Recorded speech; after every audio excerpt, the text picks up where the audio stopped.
What's up, guys? It is Wednesday and this thing needs to be running when?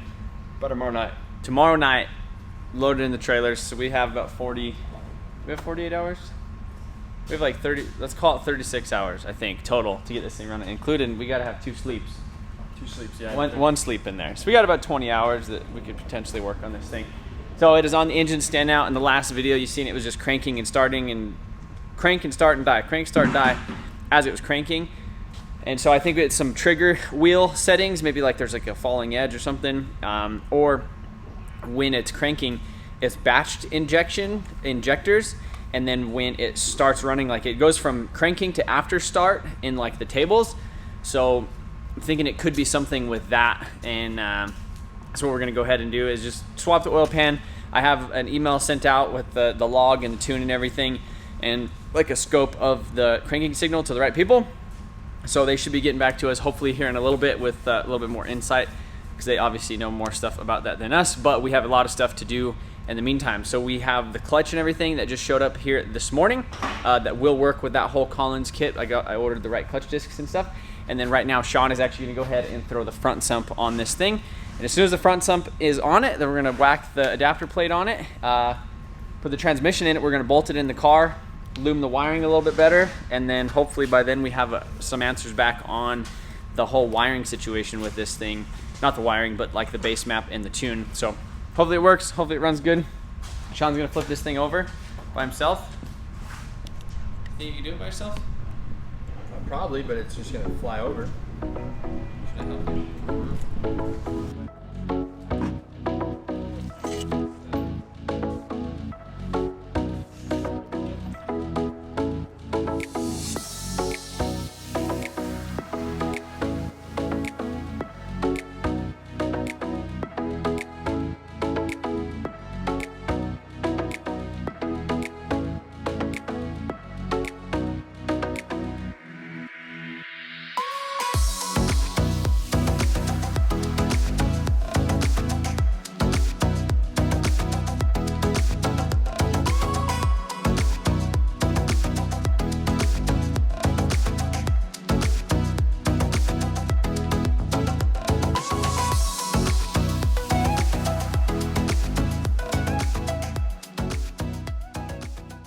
Oil pan is officially on here, so should be good to go. Now we can pretty much try starting it again. Need to throw some oil in it, play with the settings and stuff with the crank triggers, and then we have this whole Collins adapter kit over here now.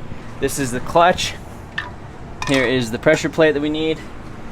That should be the right thing. I need to go grab some bolts, and I should be able to bolt this thing together, whack the transmission in the car, and then rip. What?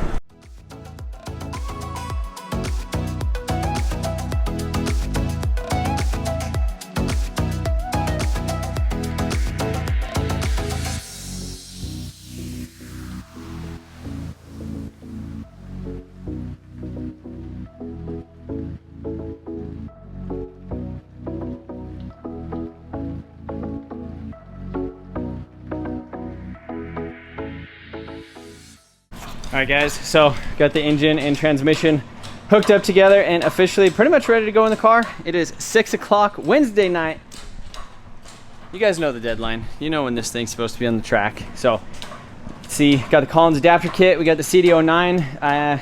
Got it bolted up, got the trans, got the clutch, got everything pretty much ready to go. So as long as this thing tips nice and goes in the car, then we should be good.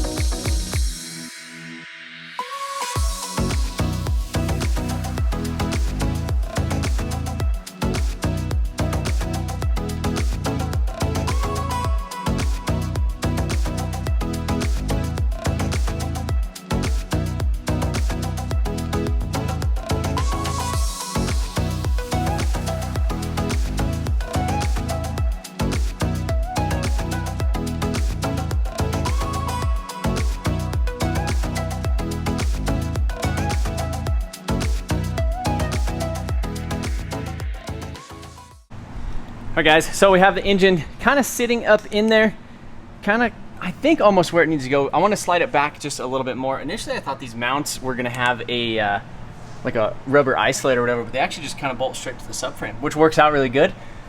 This heat shield right here is just getting in the way. You can see it's pretty much touching on the thing as soon as we let off the tension from here.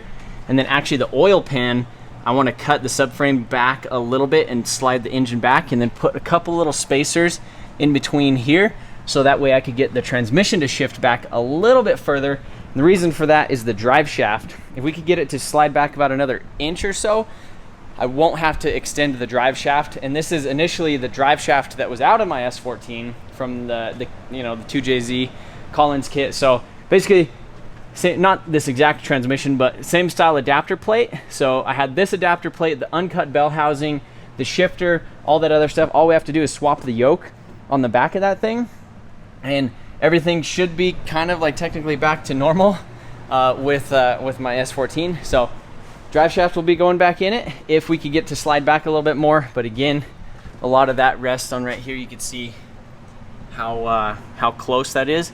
If we could slide it back about an inch and get a little bit of space up there. The other issue right here is the steering linkage. So you can see how close it is, but that heat shield is pretty much in the way up there too. So if we could get that hole figured out, we might be doing good.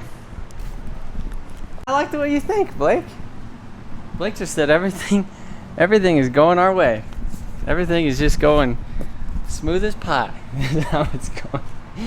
So we have to pull this thing back out because the steering shaft is it's in the way. So we got to modify this header or modify the other header over there to fit around this steering shaft. This side of the thing should be okay, but it's 8 o'clock. I have to cut some ears off the transmission right here. The drive shaft is almost at the sketchy length. So there's about this much of it inside of the transmission, like to right here, and I wish there was this much inside of the transmission. So we need about an inch on here to get me kind of comfortable with that. The engine is pretty much as far back as it possibly can. We almost had the cylinder head. Well, the cylinder head is pretty much touching like a little thing up there. We could probably squeeze it back just a little bit more, but overall I think we're looking okay other than this whole header situation. So I'm gonna pull this thing down. I'm gonna cut this and kind of hammer this thing out of the way so we could scoot this thing back. We're gonna take off the header, take off the heat shields, and then we what should I do about this? Should I just cut that off because that flange kind of sucks? Kind of sucks, right? Mm-hmm. So it's pretty much just come down with whatever style pipe we want right here and then weld it, and then should be good to go. So we're gonna go ahead and do that, and then probably go get some exhaust stuff from freaking O'Reilly's. Some 2 to 2.5 inch exhaust stuff because I got some V-bands. Oh, this is the header off of the original 1U. First gen unit. So we're gonna get something working. All right, so we put her back in and then pulled her back out, bashed the header a little bit more. Maybe it'll fit. All right, so the last attempt to whack this thing, I ran out of times. It got too strong. So now we're using this header off of the other engine, which was the junkyard one, the 1UZ, not the 3UZ. You can see this header just hits back here, but we're gonna go ahead and cut it right here and just kind of tweak it back past here, and then around and down. And the interesting thing is these headers are inch and 3/4, so I have some wastegate tube, some 44 mil wastegate tube.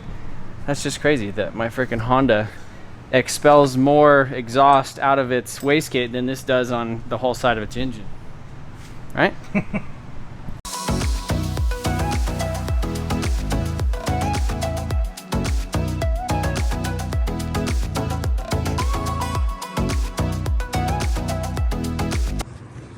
All right, so up underneath the car, you can see this is our header situation. So going up right here, you guys might be able to see where I beat it around the backside right there. And it is so close to fitting. Like it is literally right there. But there's this little hump just right there on the header that just needs beat just a little bit. Either that or I just need to modify these things. I don't know, it's so freaking close. But since I beat it already in the wrong direction, it doesn't want to doesn't want to go. It's too strong now. So, you know, so freaking close, but so far. This is how I get the tranny to slide, how I get her to slide back. I throw a strap back here, jack up the tranny right there. Custom stuff. Custom stuff. All right, so I thought we were doing the right thing with putting this header on here. And it's not gonna work. It's 11 o'clock at night. The day before the big day. Not the day before, but the day before we were supposed to be like loading the trailer and headed there, and this is what we're dealing with right here. So this header isn't any better than the other one. Well, actually, it's way worse. The other one was actually pretty close. So I think I'm gonna have to go ahead and modify this one. I'm gonna cut this guy off right here, unless I just cut like a slice out of it, Blick. Just cut a slice, you know, and then that one's like not gonna work. And then beat it. I don't know. We're in a pickle. All right, so I think this is probably the 8th time that this thing has been in and out, and it's gonna have to do it again. So check this out. Let's come on down here, boys. Come on, turn on. All right, so I thought cutting off that thing, you know, the original header, you can see where I had the header dented. Well, I guess there was still a reason, because it's freaking hitting that thing right there, and it is so close. It is so close still, but so freaking far, because it is hitting. So it would have to be like right here, and that is right where the exhaust comes out. Damn it! I don't know, I feel like this thing is just asking, it just wants a turbo. Like it's like, well, just flip my manifold around and send me a turbo out of the hood, or I don't know what it is, but this thing freaking wants turbo. I think this is why everybody was telling me not to do this swap. It was probably because of the stuff like this. I didn't anticipate this, you know. So the engine, literally, it's wired. Like everything is pretty much, you plug it in, and this thing should run. Hook up the fuel lines, hook up that, should run. Header's right in the way. This is the passenger side header off of the 1UZ junkyard engine. Well, I guess they're both technically junkyard engines, but the core engine, the old engine. This one obviously doesn't fit now, and so I didn't think. So we need to delete the AC anyhow. I was just kind of leaving it on here because I thought maybe we weren't going to be able to get like the right belt or something in time, but I think we should be able to figure out this whole AC pulley system by just kind of deleting this thing. So we'll get this thing out of the way, and then we could actually run this header, flip it around, run it forward over here, and then you know what we could do, Blake? Just make a turbo manifold real quick. Go home and sleep or what? Go home, sleep. We could, no, but seriously, we can make turbo manifold. Just put it right here. Turbo, give it some gas, it'll go.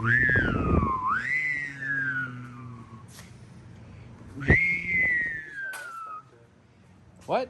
You just LS swapped it. Yeah, I mean, they make headers and stuff for LS swaps, you know, but everybody's done LS swaps. It's just crazy to think that, like, a stupid header and a steering shaft is going to keep me from 1UZ swapping my S14 in a week. Well, actually, it's not, because we'll just turbo it. How about that? All right, guys. So I give up on this thing for tonight. We're going to come back tomorrow bright and early and start messing with this thing and see if we could actually get it. You can see right now that we have this whole, the AC compressor, how much room there actually is right here. So what we're gonna do is flip that one header around. It should come out right here. And then since there's no intercooler or turbo stuff up here, there's just a radiator, we're gonna run basically a 90 right here, 90 right there. And then that will lead us to right here, like way back there. So underneath the alternator, and that will send us right back to the back, right next to this other header where it drops down. And that's pretty much gonna be it. So I think that's really the only way. I cut the flange on this one, and it's literally right in the way again. Just right in the way. Look at that. Right in the way. So too much stuff to do. So gonna get back on this thing in the morning. See how far we can get. Too much stuff to do. All right, guys, I was just getting ready to go home, and it's like midnight here, which isn't too bad. That's not the stereotypical, all night type of thing. But it got me thinking about, like, what is the point? Like, why am I doing this? Why am I trying to rush this stupid project, you know, at, you know, literally like a week before grid life, a day before grid life, trying to piece this freaking thing together. And I don't know, I like a challenge, and everybody knows that my 2JZ in that car ran in the Mustang, it runs in my Supra, the giveaway Supra. 2JZs work. I know how to make them work. Obviously, like, I mean, I just give them power and stuff, and then they give me power back. So I could have put a K series in there, could have put the 2JZ back in there, could have LS swapped it, could have done pretty much whatever. But to me, I get kind of bored. I need a purpose. I need a reason. I need a reason to bring back the S14. I need something that's new and exciting and challenging. And maybe I should have given myself 2 weeks for this. But, you know, it was kind of one of those things where it was just like, I didn't even know if I was going to do grid life. And then it was just like that thing popped up, and I was just like, you know what, freaking, let's do this. So that's pretty much why. And, you know, here we are. Literally the day before. And I feel kind of silly for, you know, not giving myself a little bit of time. I know there's going to be a lot of stuff that's going to be rushed on the car and that I'm going to have to redo. Ultimately would like to turbo it. If you guys seen the Speed Academy guys, they supercharged basically a stock one in an LS 430, and it turned out really good. And the guys who actually make that adapter plate to bolt the supercharger in there have a new version that has an intercooler in it. So if I can figure out headers, obviously not these ones won't be great for making a lot of power, but if I could work with those guys, get a supercharger on this thing, get some nice headers on it, and after grid life, obviously, that would be really cool to have like a supercharged UZ. I know the UZ platform is really popular in New Zealand and in Australia, where I guess they don't get as many JZs, or they're probably a little bit more expensive. And so it's like, what people tell me is they're like a V8 JZ, which, I mean, I don't know, it's just a turbo Toyota V8. So pretty stoked about that. I would like to turbo it, or, you know, supercharge it. Obviously forced induction, I don't think I would be happy with it in the current form unless it was just like a seat time car, which then it might be great, but we'll see. Still haven't figured out the wiring, you know, the running issue. We kind of put the pan on it and then didn't put oil in it and just started trying to put it in the car. So that's where we are with it. I know this video is pretty much just updates and random. I literally pulled that engine out like 12 times tonight, which was ridiculous. Cutting and welding headers and doing a bunch of other stuff. But tomorrow we're going to get it figured out. We're going to get this thing to grid life in one way, shape, or form. If not, we're going to put the drive shaft back in the 2JZ Mustang and take that thing over there and just hang out with everybody and have a good time. But appreciate you guys watching this video. It's late. I'm tired. Have a good one.